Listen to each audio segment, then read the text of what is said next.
Hello friends, good evening. Welcome to Leo academy. देखो, हमने पिछले क्लास में रासायनिक अभिक्रिया में पढ़ रहे थे। रासायनिक अभिक्रिया में परिवर्तन पढ़ा। परिवर्तन क्या होता है, भौतिक परिवर्तन क्या होता है, रासायनिक परिवर्तन जैसे मोम का जलना, पानी बर्फ का पानी में बदलना, मोमबत्ती का जलना, कोयले का जलना, इस बारे में पढ़ चुके थे। आज हम उसके आगे बात करेंगे। रासायनिक समीकरण पढ़ लिया। आज हमारा टॉपिक है रासायनिक समीकरण को संतुलित करना। रासायनिक समीकरण कैसे संतुलित करते हैं? रासायनिक समीकरण को संतुलित करना।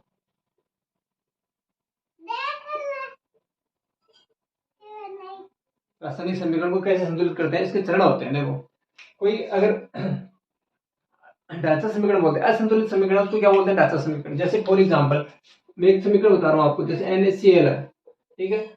इसकी हमें HCl के साथ नहीं NaOH है, इसके HCl के साथ हम अभिक्रिया करवा रहे हैं, तो क्या बनेगा? NaCl प्लस H2O, ये बनेगा। ये सिंपल सी समीकरण बनेगी आपके पास एक, ठीक है। तो जो असंतुलित समीकरण होगी उसको अढांचा समीकरण, ढांचा समीकरण बोलते हैं। अब इसको संतुलित करते हैं। देखो कि संतुलित करने के कुछ नियम होते हैं, वो बाद में देखेंगे, संतुलित करते हैं। सोडियम है, इधर भी सोडियम है, ऑक्सीजन एक आ रहा है, इधर भी ऑक्सीजन एक आ रहा है, हाइड्रोजन एक ये रहा है, एक ये रहा, दो आ रहे हैं, क्लोरीन एक आ रहा है, मतलब ये संतुलित है, ठीक है। ऐसे कुछ और हम अभिक्रिया के बारे में बात करेंगे जो संतुलित नहीं है, और जो संतुलित लिखने के चरण है उसके बारे में बात करते हैं। तो संतुलित करने के कुछ चरण होंगे जो हम बात काम में ले सकते हैं। इसमें कितने भी चरण हो सकते हैं, मिनिमम 5, 6, 7, कितने भी चरण हो सकते हैं। तो कुछ चरणों के बारे में बात करेंगे। कुछ चरण है, उस चरण के बारे में बात करेंगे, कितने चरण है, चरण में संतुलित। फॉर एग्जाम्पल के लिए मैं एक समीकरण ले रहा हूँ। जैसे आयरन है, लोहे को मान लो जैसे H2 ये गैस है, ये प्रभावित करवाते हैं, इसमें जंग लगेगा, जंग का क्या होता है? Fe3O4, ठीक है। फिर H2 गैस निकल जाएगी। ये एक समीकरण आपकी। आयरन में जल पाने पर ये चीज होती है। इसको संतुलित करना है। देखो, आयरन यहाँ पे 1 है, यहाँ पे 3 आ रहा है, ठीक है। तो संतुलित करने के कुछ मुख्य बिंदु होते हैं, उस बिंदु को ध्यान में रखेंगे हम, ठीक है। तो सबसे पहला देखो, रासायनिक अभिक्रिया, रासायनिक समीकरण को संतुलित करने के चरण 5, 6, 7, 8 जो भी है, जितनी बड़ी समीकरण होगी उतने चरण रहेंगे। तो सबसे पहले हम समीकरण की बात करते हैं। तो रासायनिक लिखना क्या है? रासायनिक समीकरण को संतुलित करने के निम्न चरण है। पहला चरण क्या है? पहला चरण देखो, बता रहा हूं, आराम से देख लेना। पहला चरण क्या होगा? पहला चरण होगा, सबसे पहले देखिए, जो आपकी रासायनिक समीकरण है उसके चारों ओर जितने भी अभिकारक और उत्पाद हैं, सभी के चारों ओर बॉक्स बनाते हैं। ठीक है, अभिकारक और उत्पाद के, अभिकारक व उत्पाद, उत्पाद के चारों ओर बॉक्स बनाते हैं। दिए गए समीकरण में भाग लेने वाले अभिकारक और उत्पाद के चारों ओर बॉक्स बनाते हैं। पहला चरण कंप्लीट हो गया। लिखना ये है, पहला चरण एक, चरण नंबर एक, चरण नंबर एक, देखिए रासायनिक समीकरण में भाग लेने वाले अभिकारक और उत्पाद के चारों ओर बॉक्स बनाते हैं। ये समीकरण दी हुई है। अभिकारक मैंने बता दिया, एलएचएस आरएचएस के बारे में। तीर के चिन्ह से पहले वाले सारे अभिकारक होंगे, जो तीर का चिन्ह है उसके बाद में वाले उत्पाद होंगे। इसके चारों ओर बॉक्स बनाते हैं।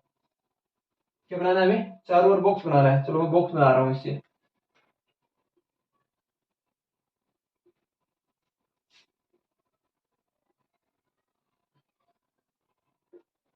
सबसे पहला चरण है चारों ओर बॉक्स बनाने का। ये कंप्लीट हो चुका आपका बॉक्स। चारों ओर क्या बनाया मैंने? ये लो, मैंने चारों ओर बॉक्स बना दी। पहला चरण कंप्लीट हुआ कि नहीं हुआ? चरण में ये लिखना है, पहले चरण में क्या लिखना है? रासायनिक समीकरण को संतुलित करने के नियम चरण है। चरण नंबर 1 लिखना है, देखिए रासायनिक समीकरण में अभिकारक और उत्पाद के चारों ओर बॉक्स बनाते हैं। अभिकारक और उत्पाद के चारों ओर बॉक्स बनाते हैं, ये लिखना है। फिर ये समीकरण लिखनी है। समीकरण लिखने के बाद इसके चारों ओर बॉक्स बनाना है। पहला चरण कंप्लीट हो गया आपका। चरण नंबर 1 कंप्लीट, ठीक है। फिर चरण नंबर 2 क्या कहता है? चरण नंबर 2 कहता है, रासायनिक समीकरण में उपस्थित या रासायनिक क्रम में भाग लेने वाले अभिकारक और उत्पाद में परमाणु की संख्या ज्ञात करना। अभिकारक और उत्पाद में भाग लेने वाले, समीकरण में भाग लेने वाले अभिकारक और उत्पाद में परमाणु की संख्या ज्ञात करना, तत्व के परमाणु की संख्या ज्ञात करना। तो ये लिखना है, तत्वों के परमाणु की संख्या ज्ञात करना।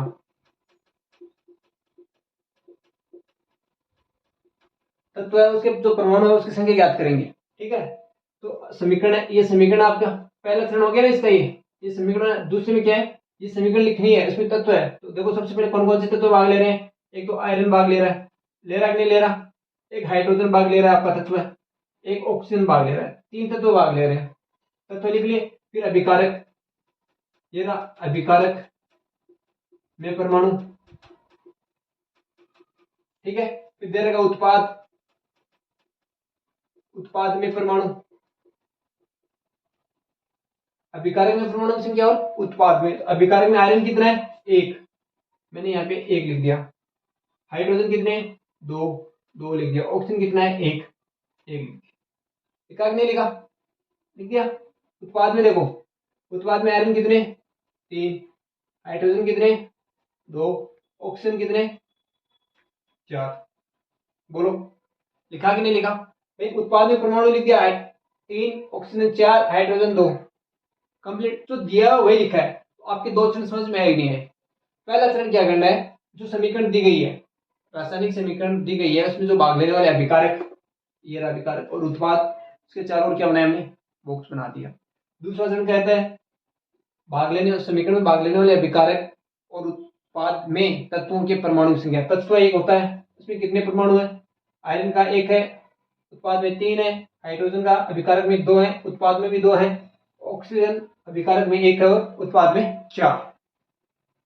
ऑक्सीजन भाग लेना है। ये आपका दूसरा चरण कंप्लीट हो गया।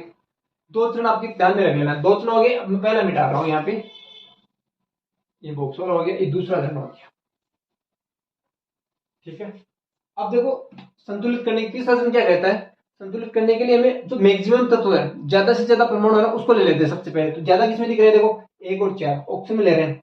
तो सबसे पहले हम ऑक्सीजन, चरण क्या 3 में क्या लिखेंगे, चरण 3 कहता है सबसे पहले सर्वाधिक परमाणु वाले तत्वों को सरल करते हैं। सबसे पहले लिखना है, लिखना क्या है, सबसे पहले सर्वाधिक परमाणु वाले तत्वों को सरल करते हैं। सबसे पहले सर्वाधिक परमाणु वाले तत्वों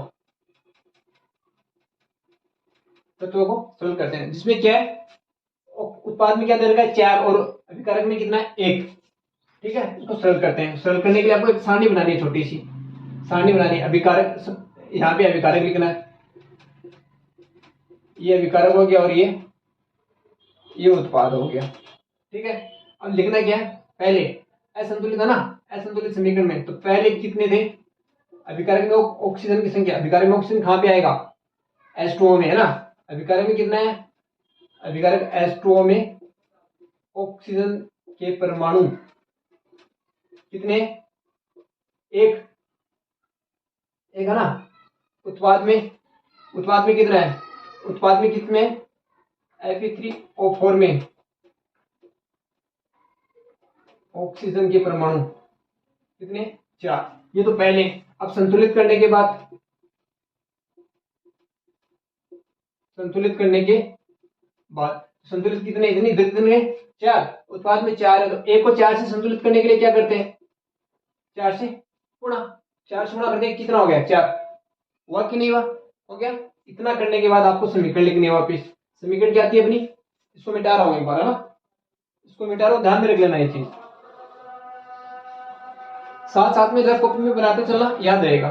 समीकरण क्या आती है अपनी समीकरण थी Fe H2O Fe3O4 H2, ये हमारी समीकरण थी। और इसके चारों ओर क्या बना होगा, बॉक्स।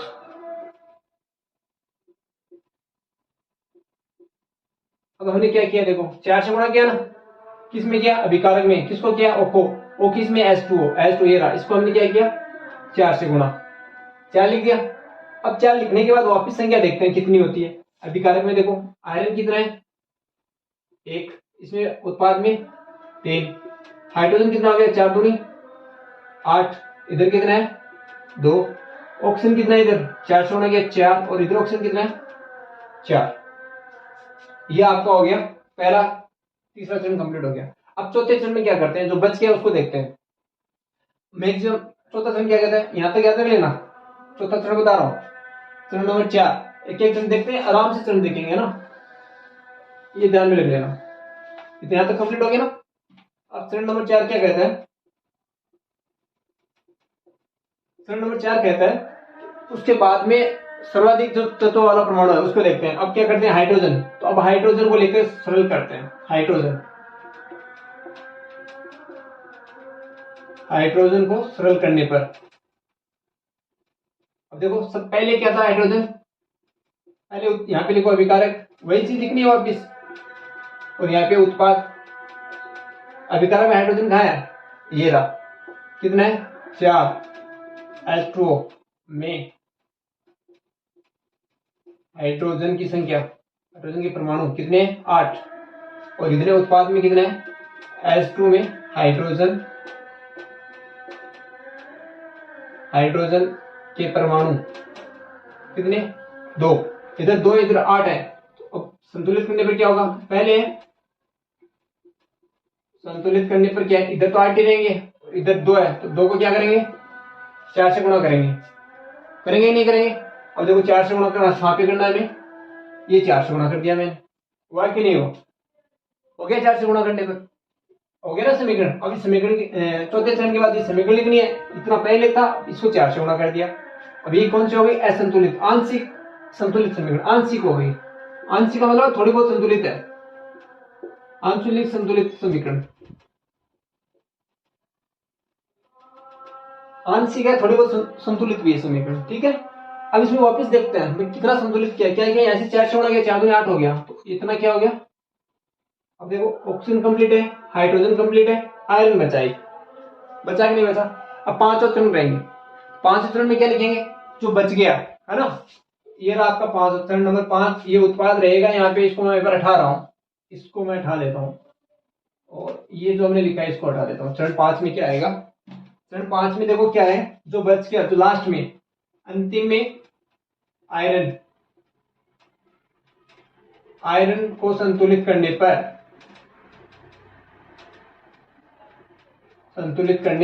अंतिम में क्या करेंगे, आयरन को हम क्या कर रहे हैं, संतुलित कर रहे हैं। तो आयरन पहले कितना था, अभिकारक में 1, Ib में परमाणु कितना है, परमाणु 1, और Ip3O4 में Fe परमाणु कितना है, Fe के परमाणु कितने हैं, 3।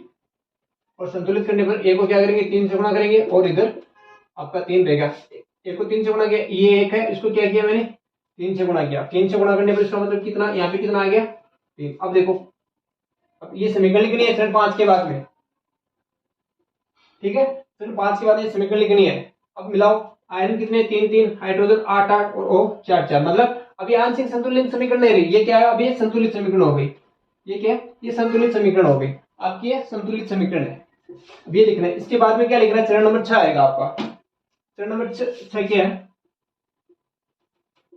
चरण नंबर 6 आएगा संतुलित समीकरण। जो बच गया ना, अभी संतुलित समीकरण को बॉक्स हटा के लिखना है, वो है ना। तो संतुलित समीकरण है, संतुलित समीकरण को बॉक्स हटाकर लिखने पर कैसा आएगा, 3Fe प्लस 4H2O, ये तीर का चिन्ह रहेगा आपका, Fe3O4 प्लस 4H2O। ये तरीका है लिखने का, ये छठा चरण आ जाएगा। अब एक चरण और बच गया आपका, चरण नंबर 7 क्या कहेगा, चरण नंबर 7 कहता है जो समीकरण है उसको उसके अवस्था के आधार पर लिखना। अवस्था पढ़ चुके हैं ना, ठोस, द्रव और गैस, ठोस, द्रव और गैस। जो बच गया जो समीकरण है, संतुलित समीकरण को उसकी अवस्था के आधार पर लिखने पर, तो संतुलित समीकरण आपकी क्या लिखना है, संतुलित समीकरण को उसकी अवस्था के साथ लिखने पर, अवस्था के साथ लिखने पर। अब अवस्था क्या है, देखो Fe, ये 3Fe plus 4H2O, Fe3O4 plus 4H2 आएगा। अब इसकी अवस्था लिखनी है। देखो Fe, आयरन क्या होता है, लोहा क्या होता है, ठोस होता है ना, ठोस, सॉलिड। पहली अवस्था क्या होती है, सॉलिड, इसको मैंने लिख दिया S। ये क्या हो गया, H2, इसमें हमने गैस के रूप में काम में लिया है, ये फिर सॉलिड रहेगा, और H2 ये गैस रहेगी। ये इसकी अवस्था हो गई। ये इसके 7 चरण कंप्लीट हो गए, ये इसके 7 चरण होते हैं। ये आपको कंप्लीट करना है, देखना है, पीछे देख लेना वीडियो को आराम से रोक के। ये आपको करना है। अब मैं आपको एक समीकरण बता रहा हूँ, उसको आपको संतुलित करना है, पूरे चरण के साथ करना है, ऐसे नहीं करना है, पूरे चरण के साथ संतुलित करना है। अगर क्वेश्चन आ गया ना तो सारे चरण लिखने होते हैं हमें, इसलिए एक क्वेश्चन बता रहा हूँ, उसको चरण के साथ संतुलित करना है। और नेक्स्ट क्लास में मैं आपको और बताऊंगा। एक समीकरण लिखो आप, आपके लिए एक समीकरण है जिसको आपको कल संतुलित करना है। देखो आपके लिए छोटा सा देखते हैं, होमवर्क बता रहा हूँ, एक समीकरण लिख रहा हूँ, सोडियम कार्बोनेट की समीकरण बता रहा हूँ आपको, सोडियम कार्बोनेट की, जिसको आपको संतुलित करने चरण वाइज, है ना। Na2CO3 इसकी अम्ल के साथ अभिक्रिया HCl बनेगा क्या, NaCl plus H2O plus CO2। यह अभिक्रिया आपको संतुलित करके लानी है, कल संतुलित करना है। और हमारे जो कमेंट बॉक्स है उसमें बताना है संतुलित कैसे करना है, जो करके उसकी फोटो अपलोड कर लेना। समझ में नहीं आया तो DM कर सकते हो, नोट्स मिल जाएंगे टेलीग्राम चैनल पर जाके, ठीक है। आराम से पढ़ना है, संतुलित करके लाना, होमवर्क है ये आपके लिए। देखता हूँ कौन कौन करके लाता है। पहला होमवर्क हमारे अकेडमी का, पहला होमवर्क आप लोगों के लिए, देखते हैं कौन कौन सही करता है। चरण वाइज करना है, कितने भी चरण बनते हैं, 5 6 7 8 जितने भी चरण बनते हैं, चरण लेके आपको इसको संतुलित करके लाना है, ठीक है। नेक्स्ट जब हम पढ़ेंगे अभिक्रिया के प्रकार पढ़ेंगे, उसमें और सारी अभिक्रिया बताएंगे, संतुलित करने की आसान विधि भी आपको बताई जाएगी। ये करके लानी है, आप ध्यान रखना, इस चीज पूरी करके लाना है।